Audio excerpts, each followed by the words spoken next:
अविद्या तो है क्लेश, राग द्वेष, ये तो क्लेश है। एक व्यक्ति को अपनी कार बहुत अच्छी लगती है और वो कार में बैठ के खूब अच्छा सुख लेता है। बढ़िया गाड़ी है, अच्छी गाड़ी है, महंगी गाड़ी है, एयर कंडीशनड है, सब सुविधाएं हैं, तो वो उससे सुख लेता है। जब उससे सुख लेता है तो उसमें उसको राग हो जाता है, अटैचमेंट हो जाती है, आसक्ति हो जाती है। कार हो, बंगला हो, खाना हो, पीना हो, फोन हो, कंप्यूटर हो, कुछ भी हो, जिस भी चीज़ से हम सुख लेते हैं उसमें हमको अटैचमेंट हो जाती है, आसक्ति हो जाती है। इसको बोलते हैं राग। यह है क्लेश, जो 5 क्लेशों में बताया है इसका नाम। अविद्या, अस्मिता, राग, द्वेष, अभिनिवेश, ये तो क्लेश हो गया। तो अब इस क्लेश से फिर इच्छा उठती है दोबारा कि भाई मेरी गाड़ी कहाँ है, चाबी लाओ, गाड़ी में घूमने निकलेंगे, थोड़ा चक्कर मार के आते हैं।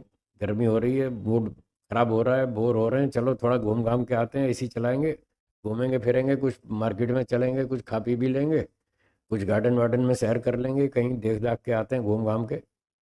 तो फिर उसने उस राग के कारण अब वो फिर कार उठाई और फिर निकल गया घूमने फिरने।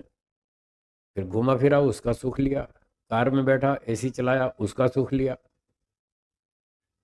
एसी चलाने का विरोध नहीं कर रहा हूँ, मैंने अभी कहा था वस्तुओं का उपयोग करने का विरोध नहीं है, सुख लेने का विरोध है, सुख नहीं लेना। तो वो जब सुख लेता है तो फिर वो राग उभरता है, और राग उभरता है तो फिर इच्छा उठती है, इच्छा उठती है, फिर वही क्रिया करता है, फिर कार चलाता है, फिर कार में बैठ के उसका सुख लेता है। जब सुख लेता है तो उसका फिर संस्कार बनता है। उस सुख से फिर एक मन के ऊपर छाप लगती है कि हाँ मजा आ गया, कार में बैठे, एसी का मजा लिया, कार में खाया पिया, घूमे फिरे, उसका सुख लिया, तो उसके संस्कार बनते हैं। वो संस्कार उस राग को और मजबूत करते हैं। अब वो अपने कमरे में बैठा हुआ है, फिर अगली स्टेप, अगली बात सुनिए। घुमाया, खा पी लिया, कार में घूम लिया, एसी का लाभ ले लिया, सुख ले लिया, उसका उससे संस्कार बन गए और वो राग मजबूत हो गया।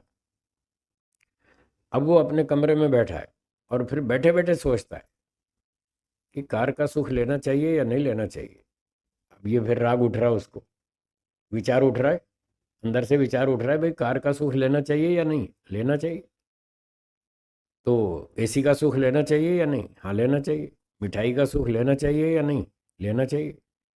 अब जो लेना चाहिए, जो बैठे बैठे ही विचार कर रहा है, और जो ये उसका निर्णय बनता जा रहा है अंदर अंदर, हाँ हाँ सुख लेना चाहिए, अच्छी बात है, इसका नाम है संस्कार। बैठे बैठे ही संस्कार बनते रहते हैं। बैठे बैठे बस सोच रहे हैं, खाली सोचने सोचने में भी बहुत खतरा है। अगर आपने ये सोचा कि हाँ कार का सुख लेना चाहिए, एसी का सुख लेना चाहिए, मिठाई का सुख लेना चाहिए, घूमने फिरने का सुख लेना चाहिए, लेना चाहिए, बस इतना मन में निर्णय कर लिया, तो इससे फिर संस्कार बनता है। ये है संस्कार। भोगने से तो बनता है क्लेश, सुख को भोगने से क्या बनता है, क्लेश। और इस क्लेश की बस स्मृति और विचार मात्र करने से संस्कार बनता है, और ये संस्कार फिर उस क्लेश को मजबूत करता है। फिर वो क्लेश फिर विचार उठाता है कि सुख लेना चाहिए, और वो व्यक्ति कहता हाँ हाँ लेना चाहिए, बस ये हाँ हाँ लेना चाहिए बोला और फंस गया, फिर नया संस्कार। इस तरह से क्लेश और संस्कार का एक चक्र चलता है। क्लेश से संस्कार बनता है, संस्कार से क्लेश बनता है, क्लेश से फिर नया संस्कार बनता है, नए संस्कार से फिर नया क्लेश बनता है। ये मजबूत होते जाते हैं, एक दूसरे को पक्का करते जाते हैं। सोचो कितना खतरे वाला काम है। लोग कमरे में बैठे बैठे अपने संस्कार बनाते रहते हैं। समोसा खाना चाहिए, उसका सुख लेना चाहिए, कचौरी का सुख लेना चाहिए, हैं, खीर पूरी मटर पनीर का सुख लेना चाहिए, बैठे बैठे ही अपना काम बढ़ाते रहते हैं। ये सारा काम खतरे वाला है। इससे उल्टा करना चाहिए। अगर मन में इच्छा उठती हो कि मटर पनीर का सुख लेना चाहिए, तो बोलो नहीं लेना चाहिए, मटर पनीर खाना चाहिए, पर सुख नहीं लेना चाहिए। अंदर डिसीजन ये होना चाहिए, तो आप संस्कारों को रोक पाएंगे। नहीं तो नहीं रोक पाएंगे। ये संस्कार बनते रहेंगे और फिर वो संस्कार क्लेशों को बढ़ाते रहेंगे, फिर वो क्लेश इन संस्कारों को बढ़ाते रहेंगे। दिन रात ये चक्र चलता रहेगा। ये है अंदर का मनोविज्ञान, खतरे वाला काम। बोलिए बहन जी। हाँ जी। हाँ, सुखानुशयी राग। आपने अच्छा मटर पनीर खाया, बढ़िया टेस्टी।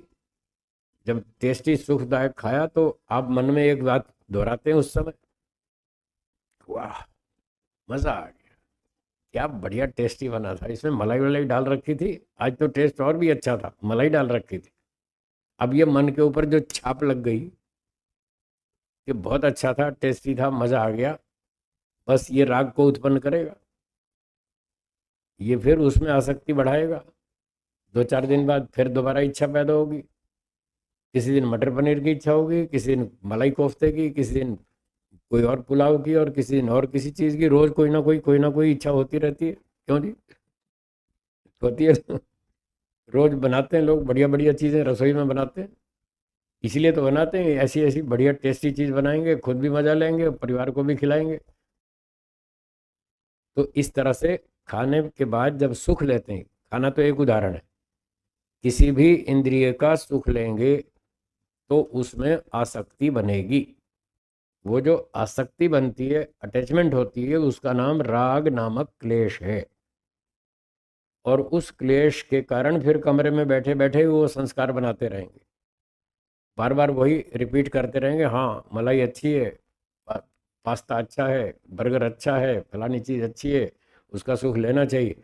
बैठे बैठे संस्कार बनाते रहेंगे। तो जब इस तरह के विचार उठें तो उनका विरोध करें, तो वो संस्कार कमजोर हो जाएंगे। वितर्क बांधने प्रतिपक्ष भावना, उसका प्रतिपक्ष भावना करो, उसको रोको, नहीं नहीं इसमें सुख नहीं लेना है, मैं सुख लेने की बात सोच रहा हूँ, ये गलत है, ये अविद्या है, ये मूर्खता है, मैं मेरा डिसीजन गलत है, इसको उखाड़ो, नहीं करना ये। उसके स्थान पे उल्टा विचार स्थापित करो कि बस खा लेना है, जीने के लिए खा लेना है, सुख नहीं लेना। तो इस सुख को ब्रेक लगानी, सुख को ब्रेक लगाते लगाते लगाते 20-30 साल लग जाएंगे। आज से मेहनत शुरू करेंगे, 20-30 साल में जाके ब्रेक लगेगी। किसी की 15 में भी लग जाएगी, किसी की 20 में लगेगी, वो तो हर एक की योग्यता अलग अलग है, स्थिति अलग अलग है, पुरुषार्थ अलग अलग है। तो इसका विरोध करते करते करते बहुत दिनों में जाके ब्रेक लगेगी। तब आप महसूस करेंगे कि हाँ अब मैं मिठाई खा लेता हूँ, अब मैं सुख नहीं लेता, अब मैं पनीर खा लेता हूँ, अब मैं सुख नहीं लेता। वो तो आपको ही पता चलेगा आप लेते हैं नहीं लेते हैं। वो धीरे धीरे धीरे परसेंटेज वाइज ये इच्छा कम होगी। धीरे धीरे जैसे जैसे आपका तत्व ज्ञान बढ़ेगा, जैसे जैसे वैराग्य बढ़ेगा, वैसे वैसे सुख लेने को ब्रेक लगेगी। और वैराग्य कोई एकदम झटके में तो सीधा 100% हो नहीं जाएगा। वो तो 1%, 2%, 4%, 5%, धीरे धीरे धीरे धीरे आगे बढ़ेगा। तो जैसे जैसे तत्व ज्ञान बढ़ेगा, वैसे वैसे वैराग्य बढ़ेगा, वैसे वैसे सुख लेने को ब्रेक लगेगी। मैंने 15 साल लगातार मेहनत की थी इस काम में, 15 साल दिन रात मेहनत की। मिठाई खानी है, सुख नहीं लेना, पनीर खाना है, सुख नहीं लेना। और जब बैठता था भोजन पे, थाली पे, तत्काल सावधान हो जाता, अब परीक्षा है, अब खीर आएगी सामने, खीर खानी है पर सुख नहीं लेना। खाते खाते भी अंदर से ब्रेक लगाता था उसको, नहीं सुख नहीं लेना, अच्छी है खीर, स्वादिष्ट है, मीठी है, पर इसका सुख नहीं लेना मुझे। ऐसे अंदर अंदर ब्रेक लगाता था। 15 साल मेहनत की, तब जाके मैं जीत गया। फिर मुझे समझ में आया कि हाँ अब मैं बिना सुख लिए खा सकता हूँ। एक व्यक्ति ने पूछा, गुरुजी पता कैसे चलता है कि अब मैं बिना सुख लिए खा रहा हूँ या नहीं खा रहा हूँ? पता कैसे चलता है? तो मैंने कहा ऐसे पता चलता है, उसकी परीक्षा होती है। क्या परीक्षा होती है? मैंने कहा परीक्षा ये होती है जब आपके सामने कोई खीर की थाली रख दे, परोस दे कि लो जी खाओ, और आपने जैसे ही चम्मच डाला उसमें खाने को, और वो थाली छीन के भाग गया, फिर देखो कष्ट होता है कि नहीं होता है। थाली परोस दी और आप खाने लगे थे, और फिर सामने से उठा के ले गया और कहा आपको नहीं देंगे, आज ये खीर आपको नहीं देंगे, एक मेहमान आ रहा है, आपकी खीर उसको खिलाएंगे, और फिर देखो अपना परीक्षण करो अंदर कष्ट होता है कि नहीं होता है। यदि होता है तो समझो अभी वैराग्य नहीं हुआ, अभी आप सुख लेते हैं, क्योंकि जब वो चीज़ नहीं मिलेगी तो आपको कष्ट होगा। यही तो परीक्षा है कि आप उसका सुख ले रहे हैं या नहीं ले रहे। हाँ बोलिए।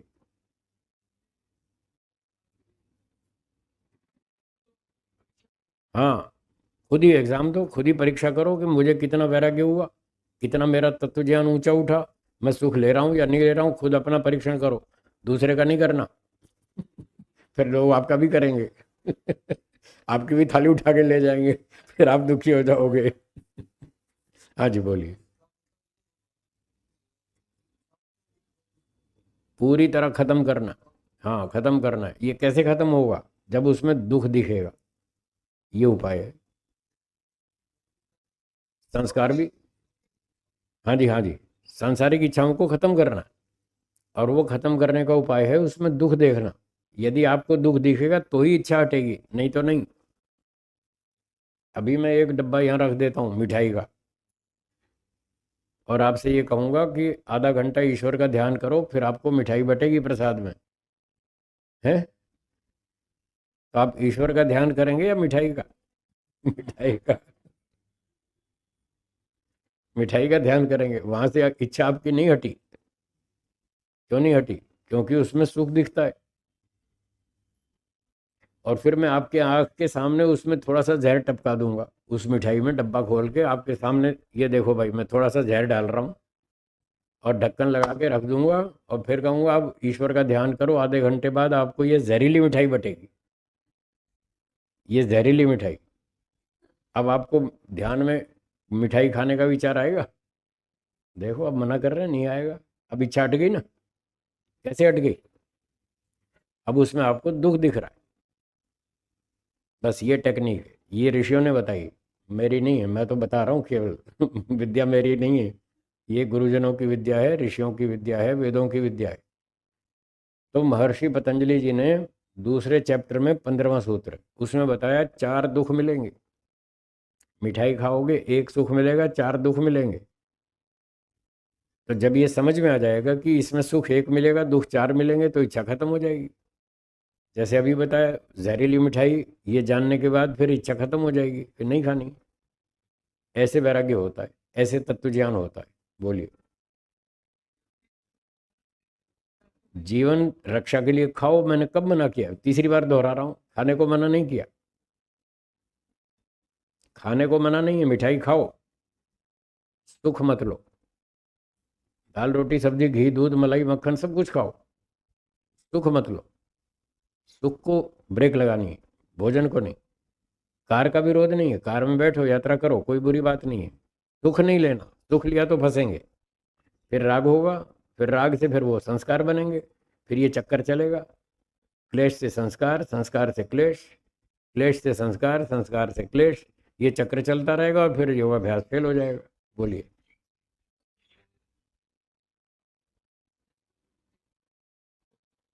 थोड़ा थोड़ा जोर से बोले। हाँ हाँ। हाँ स्वाद तो आएगा, मीठा तो लगेगा। मीठा लगना अलग बात है, सुख लेना अलग बात है। दोनों में अंतर है, सुख नहीं लेना। स्वाद आएगा, और स्वाद आते ही फिर सुख लेने की इच्छा हो जाएगी, और व्यक्ति सुख ले लेगा। तो उसको ब्रेक कैसे लगाना? मैंने बताया ना, अंदर ही अंदर उसका विरोध करें। खीर खाएंगे, सुख नहीं लेंगे। खीर खाएंगे, सुख नहीं लेंगे। मिठाई खाएंगे, सुख नहीं लेंगे। सब्जी खाएंगे, सुख नहीं लेंगे। सारा दिन रट्टो, रट्टा मारना पड़ेगा सारे दिन। जब थाली पे बैठेंगे ना, तो थाली पे बैठने से पहले तैयारी करेंगे। अब मेरी परीक्षा है, भोजन सामने आने वाला है, स्वादिष्ट भोजन आने वाला है।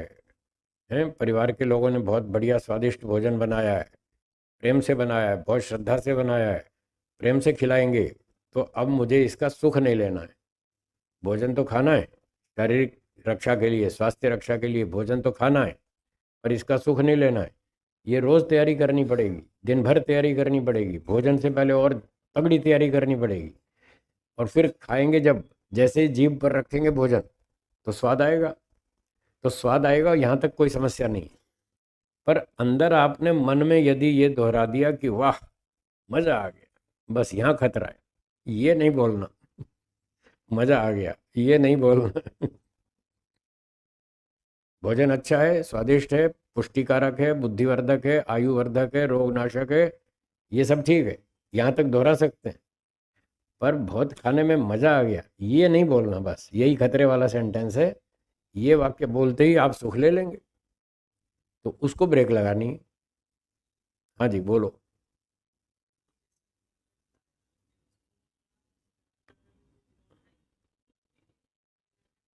हम्म।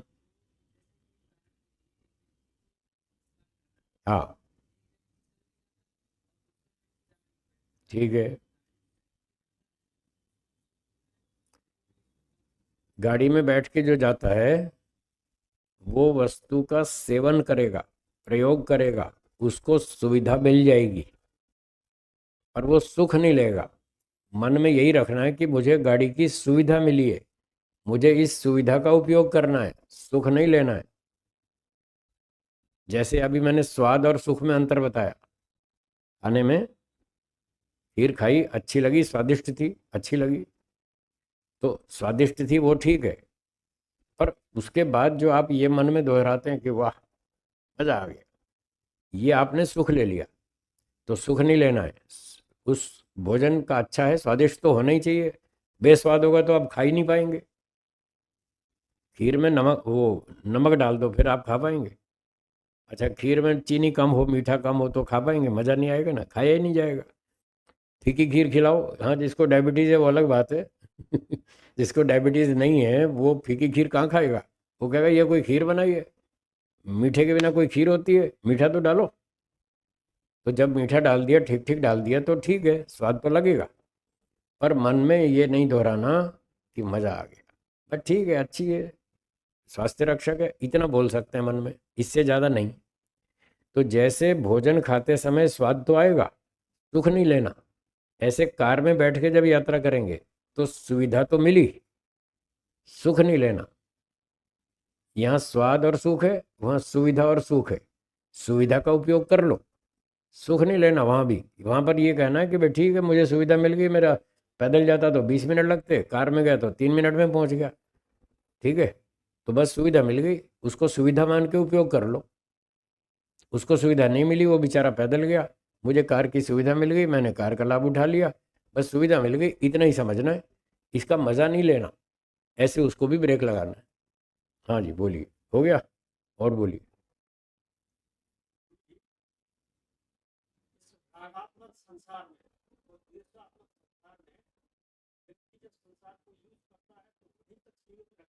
हम्म। हम्म।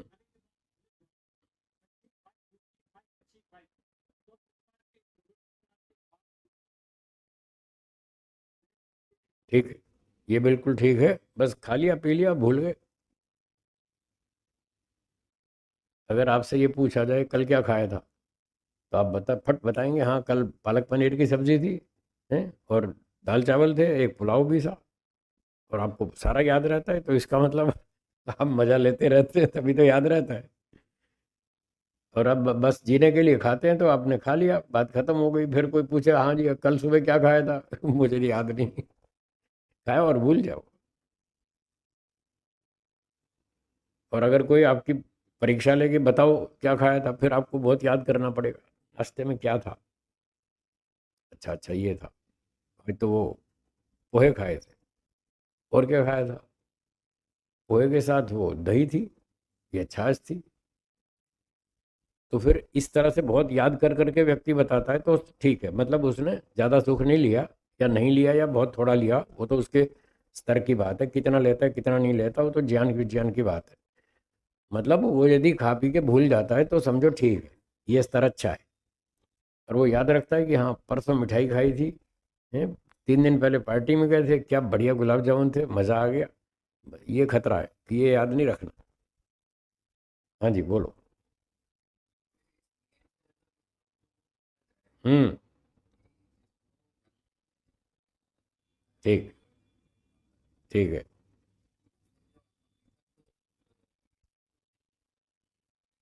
ठीक है। ठीक बात है। हम्म। हम्म। तो इनको तोड़ने में बहुत टाइम लगेगा। और हमारे पास इस बात की कोई गारंटी नहीं है कि हम 1 अरब 96 करोड़ साल से सुख ले रहे हैं। क्या गारंटी, क्या प्रमाण है आपके पास कि इतने साल से आप सुख ले रहे हैं? क्या पता अभी 5,000 साल पहले ही मुक्ति से वापस आए हो। क्या प्रूफ है आपके पास? इस बात का कोई प्रूफ है? अब मुक्ति से 5,000 साल पहले लौटे हो, मान लो, कल्पना करते हैं, और तब से संसार में आए और सुख लेने लगे। अगर ये बात हो तो आप सुख लेते हुए आपको सिर्फ 5,000 साल हुए, 1 अरब 96 करोड़ कहाँ हुए? ये भी कल्पना है, वो भी कल्पना है, दोनों कल्पना है, प्रमाण तो किसी भी पक्ष में नहीं है। तो हम बिना प्रमाण के क्यों कल्पना करें कि 1 अरब 96 करोड़ साल से हम सुख ले रहे हैं? ये क्यों नहीं करते? क्या पता भी 5,000 साल ही हुए हो। तो कोई ज़्यादा बीमारी भारी नहीं है, इसको तो हम लड़ लेंगे, इसको तो उखाड़ देंगे, थोड़े दिन की बात है। तत्व ज्ञान में बहुत शक्ति है। तत्व ज्ञान में बहुत शक्ति है, और एक संसार का नियम है, निर्माण में देर लगती है, विनाश जल्दी होता है। क्या बोला? 50 माले की बिल्डिंग बनाओ, कितना टाइम लगेगा? कई साल लगेंगे ना। 50 माले की बिल्डिंग बनाओ लंबी चौड़ी, कई साल लग जाएंगे। और डायनामाइट लगा के 3 सेकंड में धराशायी हो जाएगी। तो तोड़ने में तो बहुत कम टाइम लगता है, बनाने में टाइम ज़्यादा लगता है। हमें इन क्लेशों को और संस्कारों को तोड़ना है। हाँ, ये सोचो, हमें तो इनको तोड़ना है, नष्ट करना है। तो नष्ट करने का काम तो बलवान होता है, वो जल्दी कम हो जाता है। बस उसका हथियार मजबूत होना चाहिए। अगर आप हथौड़े से तोड़ेंगे तो 50 माले की बिल्डिंग तोड़ने में आपको 2 साल लग जाएंगे। हथौड़े से तोड़ेंगे तो 2 साल लग जाएंगे, और डायनामाइट लगाएंगे तो खटाखट 3 सेकंड में टूट जाएगी। तो ये डायनामाइट इस्तेमाल करो, जो तत्व ज्ञान है ना, ये डायनामाइट की तरह है। ये तत्व ज्ञान प्राप्त हो गया तो फटाफट काम हो जाएगा, जल्दी जल्दी। बोलिए।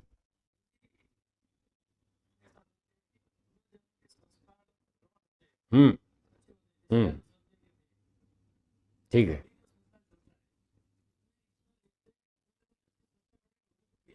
हम्म। भेजता रहता है ना वो। ये स्वामी दयानंद को भेजा ही तो था। ना तो आप लाए ना मैं लाया। किसने भेजा था उसको? महर्षि दयानंद सरस्वती का जन्म हुआ, उसको जन्म किसने दिया था? आपने भी नहीं दिया, मैंने भी नहीं दिया। हमारे हाथ में तो है नहीं। वो तो भगवान मालिक है, उसको पता है कब किसको कहाँ भेजना है। वो रावण जैसे भी भेजता रहता है, और श्री राम जैसे भी भेजता रहता है, दोनों तरह के भेजता रहता है। उसको दुनिया चलानी है, उसको पता है कैसे चलानी है। आपको अपनी दुकान का पता है कैसे धंधा करना है, ईश्वर को अपने धंधे का पता है। वो अच्छे लोग भी भेजता है और खराब भी भेजता है, दोनों को भेजता रहता है। कंस जैसे भी भेजता है, श्री कृष्ण जैसे भी भेजता है। तो ये सब ईश्वर का काम है, वो चलता रहता है, वो हमारी इच्छा से नहीं भेजेगा, वो अपने हिसाब से भेजता है। और हमको ये कहता है कि तुम दयानंद की प्रतीक्षा करते हो, तुम क्यों नहीं दयानंद बनते? तुम दयानंद बनो, ईश्वर ये कहता है। और हम तो आलसी बन के पड़े रहते हैं। वो कहते हैं भगवान भेजेगा, कभी दयानंद आएगा तब बेड़ा पार होगा। वो कोई आसमान से थोड़ी उतरेगा, हम आप ही तो बनेंगे। हमसे आप में से ही कोई बनेगा। हमको ही आपको ही तैयारी करनी पड़ेगी, मेहनत करनी पड़ेगी। वो भी हमारे जैसे ही तो थे, उन्होंने मेहनत की, वो ऊंचे उठ गए। हम आप भी मेहनत करेंगे, हम भी उठ जाएंगे। जो मेहनत करेगा उसको फल मिलेगा।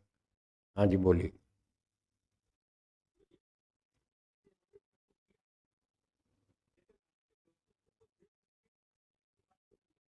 हम्म।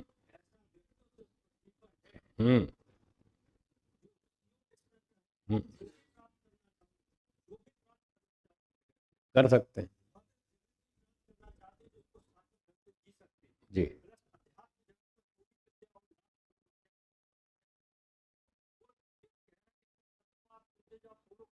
जी। करता है ना, मुझे भी तो भगवान ने भेजा है।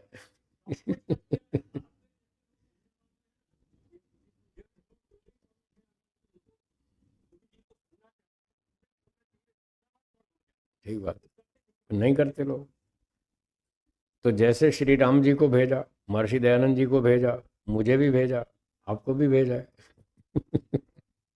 मैं मेहनत कर रहा हूँ, आप भी करो, आप भी ऊंचे उठ जाएंगे। हम सब लोग कर सकते हैं। कोई आदमी के ऊपर ठप्पा नहीं लगा कि यही कर सकता है, हर व्यक्ति कर सकता है। तो महापुरुषों के जीवन को पढ़ें, उनके इतिहास को देखें, उनके पुरुषार्थ को देखें, उससे प्रेरणा प्राप्त करें और आप भी मेहनत करें, आप भी वैसे बन जाएंगे। हम आप सब एक जैसे ही हैं। चलिए आगे चलते हैं। ये पूरा हो गया, क्लेशवद उत्तम। तो जैसे क्लेशों का विनाश होता है, ऐसे ही संस्कारों का भी नाश होता है। तो दोनों का विधि एक ही है, वही तत्वज्ञान वैराग्य।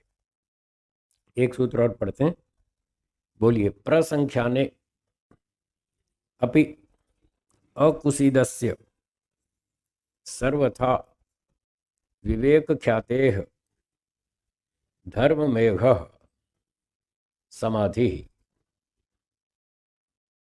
अब जो ये तत्वज्ञान उसको उत्पन्न हो गया, ऊंचा ऊंचा तत्वज्ञान, तीनों तत्वों का उसको ठीक ठीक प्रैक्टिकल नॉलेज हो गया कि ईश्वर सबसे अच्छा है, जीवात्मा तो ऐसे ही है खाली खाली, और संसार भी दुखदायक है। तीनों तत्वों का ठीक ठीक ज्ञान हो गया। तो ये सब इस लेवल तक आते आते उसको संप्रज्ञात समाधि प्राप्त हुई। अपर वैराग्य हो गया, संप्रज्ञात समाधि प्राप्त हो गई, जीव प्रकृति ये सब उसको समझ में आ गया, उसकी प्रत्यक्ष अनुभूतियां हो गई। और इतने यात्रा में बीच में बहुत सारी उसको सिद्धियां भी मिली। उसने काम को जीत लिया, क्रोध को जीत लिया, लोभ को जीत लिया, अभिमान को जीत लिया, ऐसी बहुत सारी उसको सिद्धियां प्राप्त हो गई। तो ये जो सारी सिद्धियां प्राप्त हो गई, उन सिद्धियों में भी अकुसीदस्य, उसको राग नहीं रहता। जो अचीवमेंट्स हुई, उपलब्धियां हुई उसको इस सारी यात्रा में, यहाँ से यहाँ तक जो जो विशेष योग्यताएं प्राप्त हुई, उसको उसमें भी आसक्ति नहीं है, राग नहीं है, कोई अटैचमेंट नहीं है। बट ठीक है, रास्ते में जा रहे हैं तो ये चीज़ें तो सामने आएंगी आएंगी, तो फिर यहीं अटकना नहीं है, यहीं रुकना नहीं है, आगे आगे चलते जाएंगे। तो जब हम उससे भी आगे निकल जाएंगे तो अर्थात उसमें हमको राग नहीं हुआ, फंसे नहीं उन चीज़ों में, उन सिद्धियों पे अटक नहीं गए, फिर आगे आगे चलते जाएंगे। तो इस तरह से जो व्यक्ति को रास्ते में सिद्धियां प्राप्त होती हैं, योग्यताएं हासिल होती हैं, उन सब सिद्धियों को प्राप्त करते हुए चलते चलते भी सर्वथा विवेक ख्याते, उसको सब प्रकार से ये विवेक ख्याति प्राप्त हो जाती है, अच्छा ऊंचा स्तर बन जाता है। ऐसा होने से क्या होता है? धर्म मेघ समाधि, उसको धर्म मेघ समाधि प्राप्त होती है। ये धर्म मेघ समाधि नाम ये भी थोड़ा प्रसिद्ध है, जो लोग साहित्य पढ़ते रहते हैं उनको ध्यान में आता है कि हाँ धर्म मेघ समाधि होती है। पर कुछ लोग इसको असंप्रज्ञात समाधि समझते हैं, ये भ्रांति है। धर्म मेघ समाधि ऊंची समाधि है, पर असंप्रज्ञात नहीं है, ये भी संप्रज्ञात समाधि है। योग दर्शन के पहले पाद में दूसरा सूत्र है, जिसके व्यास भाष्य में लिखा है कि ऐसे योगी को धर्म में ध्यानोपगम भवति, उसको धर्म में समाधि प्राप्त होती है। फिर आगे लिखा है ताम अपि ख्यातिम निरुनद्धि, उसको भी वो छोड़ देता है, फिर और आगे चलता है। यदि ये असंप्रज्ञात होती तो उसको छोड़ के आगे कहाँ जाएगा, वो तो अंतिम है। पर इसके बारे में लिखा है व्यक्ति उसको भी छोड़ता है, फिर और आगे निकलता है। इससे पता चलता है ये संप्रज्ञात समाधि है, उसकी अच्छी ऊंची स्थिति है, ऊंची अवस्था है संप्रज्ञात समाधि की। तो इस तरह से व्यक्ति तत्वज्ञान का अभ्यास करता है, समाधि का अभ्यास करता है, पर उसमें फंसता नहीं, आसक्ति नहीं रखता, राग नहीं रखता, आगे आगे चलता रहता है, मेहनत करता रहता है, और आगे आगे ऊंचे तत्वज्ञान को, ऊंचे वैराग्य को प्राप्त करेगा। फिर असंप्रज्ञात समाधि में जाएगा, उसके बाद फिर वो असंप्रज्ञात समाधि में ईश्वर की अनुभूति करके उससे ज्ञान आनंद प्राप्त करेगा, और फिर उससे क्लेश और संस्कारों का नाश होगा, तब जाके उसका काम पूरा होगा। बाकी का हम रात को बताएंगे, ठीक है। अब समय समाप्ति की ओर है। कुछ 5-6 सूत्र बचे हैं हमारे, 29 हो गए, 4-5 बचे हैं, तो ये हम रात्रि की कक्षा में इसको पूरा कर देंगे, ठीक है। रात का समय हमारा 7 से 9 बजे तक है। समय पर आइए, पूरा लाभ उठाइए। आगे की सूचना श्री लालचंद।